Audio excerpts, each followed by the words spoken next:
Doctor plus நேயர்களுக்கு வணக்கம். Wait குறைக்கிறதுக்கு சிறந்த வழி அப்படின்னு கேட்டாரு. வெயிட் குறைக்கிறதுக்கு சிறந்த வழின்னு நிறைய டயட்ஸ் வந்துட்டு போயிடுச்சுங்க. நிறைய ஃபேடுன்னு சொல்லுவோம். ஒரு காலத்துல ஜிஎம் டயட்னு சொல்லுவாங்க. ஜிஎம் டயட்னா ஜெனரல் மோட்டார்ஸ் கம்பெனில ஒரு டயட் இருந்ததுங்க. ஜிஎம் மோட்டார்ஸ்ல வேலை செய்தவங்கலாம் அந்த காலங்களில் 70களையும் 80களையும் ரொம்ப ஃபிட்டா இருந்து வேலை செய்ததாகவும் ரொம்ப நேரம் வேலை செய்ததாகவும் அதனால ஹென்ரி ஃபோர்டே அந்த டயட்டை ரெக்கமெண்ட் பண்ணதாகவும் அந்த ஜெனரல் மோட்டார்ஸ் டயட்னு சொல்லப்படுற ஜிஎம் டயட் ரொம்ப பாப்புலரா இருந்ததுங்க. வெயிட் லாஸ்க்கும் சரி ஃபிட்னஸ்க்கும் சரி அந்த டயட் ரொம்ப பிரபல்யப்படுத்துது. இப்போ அதெல்லாம் ஏன்னா அப்போ ஓவராலா கேலரி பேலன்ஸ், அதாவது எரிபொருள் தேவையில் அந்த அடக்கத்துக்குள்ள இருந்தாங்க. அந்த 2000 கிலோ கேலரி தான் வேணும் அப்படின்னா அவங்களோட ஒரு நாள் உட்கொள்ளுதலே 1800 1900 இருக்கும் பொழுது ஒரு எரிபொருள் குறைபாட்டிலேயே இருக்கும் பொழுது உடம்பு வெயிட் போடாதுங்கிறது தான் அறிவியலுங்கிறது இப்ப எல்லாருக்கும் தெரியும். அதே மாதிரிதான் உங்களோட இந்த பாலியோ டயட்னு ஒண்ணு வந்ததுங்க. பாலியோ டயட்னா நம்மளோட கற்கால மனிதர்கள்லாம் இந்த டயட்டை தான் சாப்பிட்டாங்க, வெறும் புரோட்டீனா தான் சாப்பிட்டாங்க அப்படின்லாம் சொல்லி கேள்விப்பட்டு நாங்க நிறைய பேர் பார்த்துருக்கோம். எல்லாருக்குமே வயது கம்மியாக இருக்கும் பொழுது இந்த உடல் பருமன் ரொம்ப அதிகமா இருக்கிறவங்க இந்த பாலியோ டயட் மாதிரியான மெடிட்டரேனியன் டயட்னு ஒன்று உண்டுங்க. மெடிட்டரேனியன் டயட்னா இந்த ஸ்பெயின், இட்டாலி, போர்ச்சுகல், கிரீஸு இந்த இடங்கள்லாம் ஆலிவ் ஆயில் நிறைவா பயன்படுத்துவாங்க. ஏன்னா அந்த ஊர்ல ஆலிவ் ஆயில் தான் விளையுங்க. உலகத்தின் நம்பர் 1 உற்பத்தி யாருன்னா ஆலிவ் உற்பத்தி பண்றவன் ஸ்பெயின். ஸோ ஆலிவ் ஆயில் உற்பத்தி அங்கதான் அதிகம். ஸோ ஆலிவ் ஆயில் தான் அவன் பயன்படுத்தணும். ஸோ அந்த ஊர்லலாம் பாத்தீங்கன்னா அந்த மெடிட்டரேனியன் டயட் ரொம்ப பாப்புலருங்க. அது மாதிரி இப்ப இந்த பக்கம் வந்தீங்கன்னா ஜாப்பனீஸ் டயட் ரொம்ப சூஷி, ட்ரை, நிறைய வெஜ்ஜீஸ் இதெல்லாம் ஜப்பான்ல. அதனாலதான் ஜப்பான்காரன் நீங்க பாருங்க இன்னுமே மெல்லிதாகவே இருப்பான். 80 வயசு 90 வயசு ஆயிருக்கும். அவங்களோட எம்பரரை பாருங்க, இன்னும் 90 வயசுங்கிறாங்க, 93 வயசுங்கிறாங்க, முடிக்கொட்டல, தோல் ரொம்ப சுருங்கல, வெயிட் போடல, ஏன்னா முகம் கருக்கல, இது எதுவுமே ஆகல. ஏன் ஆகல அப்படின்னா அவங்க பேலன்ஸ்டு டயட் சாப்பிடுறாங்க. அவங்களோட பிளேட்லாம் பாத்தீங்கன்னா இந்த A4 ஷீட்ல முக்கா இருக்குமா இருக்கும், அவ்வளவுதான் இருக்கு. நாங்க ஒரு தடவை போயிருந்தோம், குடும்பமா போயிருந்தப்ப ஒரு இவ்வளவுதான் இருக்குங்க பிளேட்லாம். சின்ன பிளேட்டு, சொப்பு சாமா மாதிரி சாப்பாடு வைக்கிறாங்க. சொப்பு சாமா மாதிரி சாப்பாடு வைக்கும் போது அதுவும் எப்படி சாப்பிட்றாங்கன்னா கறி மீன்லாம் இவ்வளவுதான் சாப்பிட்றாங்க. சொப்பு சாமான் நம்ம ஊறுகாய் வச்சு சாப்பிட்ற, தயிர் பச்சை வச்சு சாப்பிட்ற அளவுல தான் அவங்க சாப்பிட்றாங்க. கறி ஒரு ஒரு ஒரு ஒரு கப்புனா காய்கறி 5 கப் சாப்பிட்றாங்க. இந்த கறியுமே பொரிச்சு வறுத்து சாப்பிட்றது இல்லை. நம்ம பொரிக்கிறதையும் வறுக்கிறதையும் தவிர எப்படியுமே சாப்பிட்றது இல்லை. அவங்க அவிச்சு சாப்பிட்றாங்க, நம்ம பொரிச்சு சாப்பிட்றோம். அதுவும் அவிச்சு சாப்பிட்ட கறியே ஒரு கப்பு சாப்பிட்டாங்கன்னா 5 கப் காய் சாப்பிட்றாங்க. 5 கப் காயில 2 கப் காயாவது சமைக்காத காய் சாப்பிட்றாங்க, 3 கப் காய் அவிச்ச காயா சாப்பிட்றாங்க. அப்ப அந்த டயட்டு தான் உலகத்தின் ஒரு ஒரு ஒரு எடுத்துக்காட்டு டயட்டா இருக்க முடியும். இப்போ என்ன ஆயிடுச்சுன்னா அந்த மாதிரியான டயட் எல்லாம் அது இப்ப திரும்பி வருது. இந்த டயட் சாப்பிடுங்க, புரோட்டீன் ஹெவி டயட் சாப்பிடுங்க, வெயிட் குறைஞ்சிரும். ஃபேட் ஹெவி டயட் சாப்பிடுங்க, வெயிட் குறைஞ்சிரும். கார்ப்ஸ் நல்லா கார்ப் லோடிங் பண்ணுங்க, வெயிட் குறைஞ்சிரும். இந்த மாதிரி வேதியியல்ல எந்த ஒரு டயட்டும் மருத்துவ புத்தகங்களை ஒரு மருத்துவம் சொல்லித்தர ஒரு சிம்பிள் உதவி ஆசிரியரா சொல்றோம். அந்த மாதிரி நாங்க இது வரைக்கும் எங்கேயும் பார்த்ததில்லை, எந்த மருத்துவ புத்தகங்கள்லையும் பார்த்ததில்லை.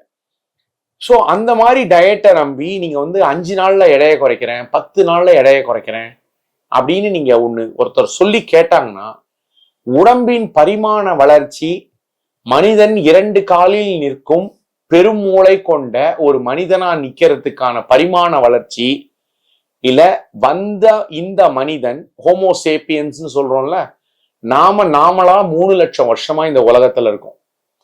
ஆனா மனுஷன் நடக்க ஆரம்பிச்சது, மனுஷனோட இணை ஜாதிகள் ஹோமோ ஸ்பீஷீஸ் நிறைய இருக்குங்க. நியண்டர்டால்னு ஒண்ணு இருக்கு, எரக்டஸ்னு ஒண்ணு இருக்கு, ஃப்ளோரோசியன்சிஸ்னு ஒண்ணு இருக்கு, இந்த மாதிரி நலேடின்னு ஒண்ணு இருக்கு, நிறைய இருக்குங்க. அதுக்கு இல்லாம ஆஸ்ட்ரலோபித்தஸ் இருக்கு. இவங்கெல்லாம் ரொம்ப வருஷமா 35 லட்சத்துல இருந்து 65 லட்சம் வருஷத்து பரிமாண வளர்ச்சியின் ஒரு ஒரு ஒரு முகமா தான் நம்ம இருக்கோம். இத்தனை வருஷத்து பரிமாண வளர்ச்சியில முக்கியமா என்ன நம்ம தெரிஞ்சுக்கிட்டோம்னா, மனுஷன் வந்து எப்பயுமே எரிபொருளை சேமிக்கும் ஒரு ஜந்து. எப்பயுமே தெரிஞ்சுக்கோங்க. பாலூட்டி இனத்துல, அதாவது பால் கொடுக்கும் வகையறால இருக்கிற ஜாதி மிருகங்கள்ல மனுஷனும் ஒரு மிருகங்க. மனிதன் வந்து ஒரு அனிமல் கிங்டம்ல தான் நம்ம இருக்கோங்க. மனிதனும் ஒரு மிருகம். நம்ம மிருக கூட்டத்துல அனிமல் கிங்டத்துல பாலூற்ற இனத்துல இருக்கிற ஒரு 5000 ஜாதி இருக்குன்னு நினைக்கிறேங்க. உலகத்துல 5000 ஸ்பீஷீஸ்ன்னு சொல்லுவோம். அதுக்கு நல்ல பேர் தெரியல, ஜாதின்னு சொல்றேன். இதுல அதிகமாக உடம்பில் கொழுப்பை எரிபொருளாக தேக்கி வைக்கும் ஒரே மிருகம் நம்ம தாங்க. கிட்டத்தட்ட 20% வரைக்கும் தேக்கி வைக்கிறோம். ஸோ நமக்கு எப்பயுமே எரிபொருளை சேமிக்கும் ஒரு ஜந்துவா தான் நம்ம இருக்கோம். ஏன் அப்படி இருக்கோம்னா, இந்த பாலூட்டி இனத்திலேயே உடம்பின் பரப்பளவை எடுத்துக்கொண்டு மூளையின் பரப்பளவை எடுத்தீங்கன்னா, மனிதனின் உடம்பின் பரப்பளவை விட ஒரு பெரிய சதவீதம் மனிதனின் மூளையின் பரப்பளவு. இதுக்கு பேர் என்செஃபலைசேஷன் கோஷியன்ட்னு சொல்லுவோம். ஈக்யூன்னு சொல்லுவோம். ஐக்யூ இல்லைங்க, ஈக்யூ. இந்த என்செஃபலைசேஷன் கோஷியன்ட் வந்து மனிதனோட முன்மூளை பெரும் அளவுக்கு பெரிதானதற்கான ஒரு பெரும் காரணம். இந்த மனிதனோட முன்மூளை மூளையோட மொத்த பலு மனுஷனோட பலுல 1% 2%. பாடி வெயிட்ல 1% to 2% தான் பிரெயின் வெயிட்டுங்க. ஆனா இந்த மூளையோட வேதியியல் தேவை 20%ங்க. ஆனா மனிதனோட பரிமாண வளர்ச்சி, இப்ப கடந்த 3 லட்சம் வருஷமா இந்த மனுஷனா இருக்கான்னு வச்சுப்போமே. ஆனா நம்ம வளர்ந்த சூழல் எல்லாம் உணவு பற்றாக்குறை சூழல். சோ உணவு பற்றாக்குறை சூழல்லையே வளர்ந்த இந்த உடம்பு, பரிமாண வளர்ச்சி அடைஞ்ச உடம்பு, எப்பப்பெல்லாம் உணவு கிடைக்குதோ அப்பப்பெல்லாம் அந்த உணவை உட்கொண்டு அந்த உணவில் உள்ள எரிபொருளை தேக்கி வச்சுக்கும். அப்பதான் உணவு கிடைக்காத பொழுது நம்மளுடைய வேதியியல் தேவையில ரொம்ப அதிகமா உள்ள தேவை உள்ள மூளைக்கு அந்த எரிபொருளிலிருந்து செலவினத்துக்கு கொடுக்கும். அதனால மனுஷன் வந்து எப்பயுமே எரிபொருளை சேமிக்கும் திறன் பெற்றவனை ஒழிய எரிபொருளை சுலபமாக எரிக்கும் திறன் பெற்றவன் அல்ல. இது பரிமாண வளர்ச்சியின் அடிநாதங்க. இதுக்கு பேர் பேசிஸ் ஆஃப் பயாலஜிக்கல் எவல்யூஷன். இதெல்லாம் நான் சொல்லுங்க. நான் வந்து ஒரு செய்தியா ஒரு வாய் தான். படிச்சவன்லாம் வேற யாரோ, சொன்னவன்லாம் யாரோ. இதை சொன்னது வந்து தியோடோசியஸ் டொப்ஸான்ஸ்கின்னு ஒருத்தவருங்க. Nothing in biology makes sense except in light of biological evolution சொல்லிட்டு போன பெருமகன். அவர் பேர் தியோடோசியஸ் டொப்ஸான்ஸ்கி. சோ இந்த பரிமாண வளர்ச்சியில ஒரு அங்கம் தான் எரிபொருள். எரிபொருள் எப்பெல்லாம் நமக்கு உள்ள போதோ அது எப்பயுமே கொழுப்பாதான் மாறும். நீங்க எப்போ எரிபொருள் கொழுப்பா மாறாதுன்னா, நீங்க உங்களுடைய தினசரி தேவையின் எரிபொருளில் சற்றே கம்மியாகவே குறைபாட்டிலேயே இருந்தீங்கன்னா தான் வெயிட் போடாது. ஒரு 1800 2000 கிலோ கேலரி தேவைப்படுற இடத்துல 2050 டெய்லி சாப்பிட்டீங்கனாலே அந்த 50ங்கிற எக்ஸ்ட்ரா கிலோ கேலரி உடம்புல கொழுப்பாதான் ஆகும். அதனாலதான் எந்த ஒரு ஃபேட் டயட்னு சொல்லுவாங்க. இதை சாப்பிட்டா 5 நாள்ல போயிடும், 10 நாள்ல போயிடும் அப்படின்னு சொல்றதெல்லாம் உங்களுக்கு வந்து எல்லாமே நீங்க பாருங்க. உங்களுக்கு தெரிஞ்சவங்க எல்லாரும் பாருங்க, ஆரம்பத்தில் நல்ல வெயிட் குறைஞ்ச மாதிரி தெரியும். அவங்களையே ஒரு 18 மாசத்துல இருந்து 2 வருஷம் கழிச்சு பாருங்க, முட்டை வெயிட் எல்லாத்தையும் போட்டிருப்பாங்க. அதனால உடல் குறைப்பது என்பது எப்படி சாத்தியம் ஆகும்னா, உங்களுடைய எரிபொருள் தேவையில் ஒரு சின்ன குறைபாடு தினசரி வரணும். நீங்க உட்கொண்ட உணவுல போதுமான அளவுக்கு புரதம் இருக்கணும். புரதம் ஹெவியாவும் இருக்கக்கூடாது, போதுமான அளவுக்கு கொழுப்பு இருக்கணும். கொழுப்பு ஹெவியாவும் இருக்கக்கூடாது, மாவு சத்தும் பேலன்ஸ்ல இருக்கணும். ஆனா முக்கியமா மனிதர்கள் உலக பாப்புலேஷன்ல எல்லாருமே குறைபாட்டுல இருக்கிற ஒரே உணவு பண்டம் நார்ச்சத்து தான். புரதச்சத்து கிடையாதுங்க. நீங்க பொது வழியில எல்லாரும் புரதச்சத்துன்னு சொல்லுவாங்க. ஆனா மருத்துவர்களாகிய நான் இல்ல, என் கூட சகமா இப்ப வேலை செய்யற 27 உதவி ஆசிரியர்களும் கீழ்ப்பாக்க மருத்துவக் கல்லூரி எல்லாரும் சொல்லுவோம். இல்லைன்னா யார வேணா வைத்தியம் பண்ற எந்த டாக்டர் வேணா கேளுங்க, யாருமே புரதம் கம்மின்னு உள்ள ஒரு பேஷண்ட்டை ட்ரீட்டே பண்ணியிருக்க மாட்டாங்க வாழ்க்கையில். ஏன்னா புரோட்டீன் டெஃபிஷியன்சிங்கிறது ஒரு விதமான ஒரு மித்து. புரோட்டீன் டெஃபிஷியன்சியை அசஸ் பண்றதுக்கான டூலே மருத்துவத்துல கிடையாது.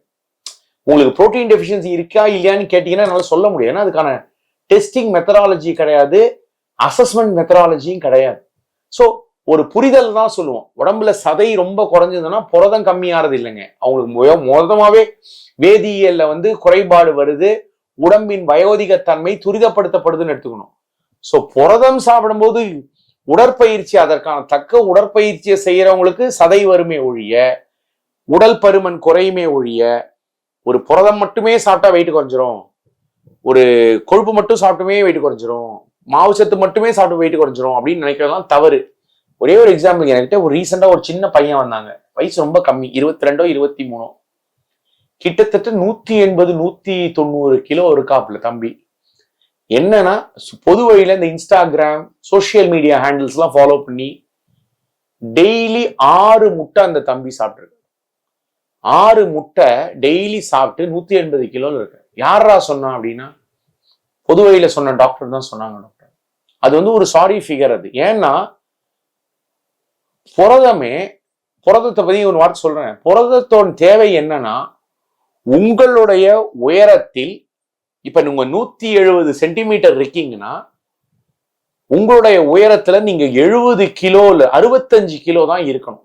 ஒரு 170 சென்டிமீட்டர் இருக்காருன்னா அவர் 70 கிலோவுக்கு கம்மியா தான் உடல் எடை இருக்கணும். ஸோ 65 கிலோ தான் ஐடியல், 0.9 டைம்ஸ். ஸோ 65 கிலோ தான் ஐடியல்.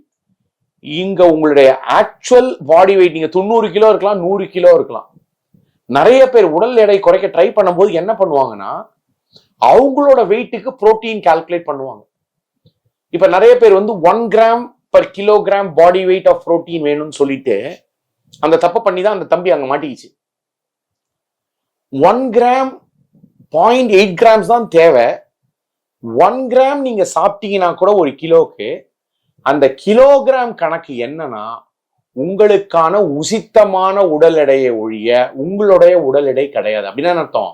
ஐடியல் பாடி வெயிட் உங்க ஹைட்டுக்கு என்னவோ அதுக்கு தான் புரதத்தின் கால்குலேஷன் பண்ணணுமே ஒழிய உங்களுடைய உடை பருமனுக்கு கால்குலேஷனே பண்ணக்கூடாது. அதுவே அடிப்படை தவறு. எந்த மருத்துவ புத்தகங்கள்லயும் பாடி வெயிட்டுக்கே இருக்காது, ஐடியல் பாடி வெயிட்டுக்கு தான் இருக்கும். ஸோ நீங்க 100 கிலோ இருந்தாலும் 100 கிராம் புரதம் சாப்பிடக்கூடாது. நீங்க 170 65 கிலோ தான் இருக்க வேண்டிய நபர்னா 56 கிராம் தான் புரோட்டீன் சாப்பிடணும். அதுவும் பிரதானமாக 80% சைவ புரோட்டீனும் ஒரு 20% அசைவ புரோட்டீன், அசைவம் சாப்பிட்றவங்களா இருந்தா சாப்பிடலாம். மிச்சப்படி ரொம்ப புரோட்டீன் ஹெவி ஆயிட்டீங்கன்னா, அனிமல் புரோட்டீன் ஹெவி ஆயிட்டு இந்த மாதிரி இன்ஃபுளுன்ஸ்ல வந்து அந்த வெயிட் பண்ணிடலாம் இது பண்ணிடலான்னு பண்றவங்க எல்லாம் தான் அதுக்கப்புறம் மருத்துவர்களை நாடும் போது நிறைய நேரங்கள்ல பாயிண்ட் ஆஃப் நோ ரிட்டர்ன்ல இருப்பாங்க. அதனால எந்த ஒரு டயட்டும் ஃபேட் டயட்டை ஒழிய அது வந்து லாங் ரன்ல 3 to 5 வருஷங்கிறது லாங் ரன்னுங்க. அப்ப பார்க்கும்போது எல்லா டயட்டுமே ஃபெயிலியர் தான். So balanced diet over a long period of time. இல்லைன்னா பெரும் பணக்காரர்கள்லாம் எடையை குறைச்சிட முடியும். அது நடக்கலைங்கிறது நீங்க பொதுவையில பார்த்தாலே தெரியும்.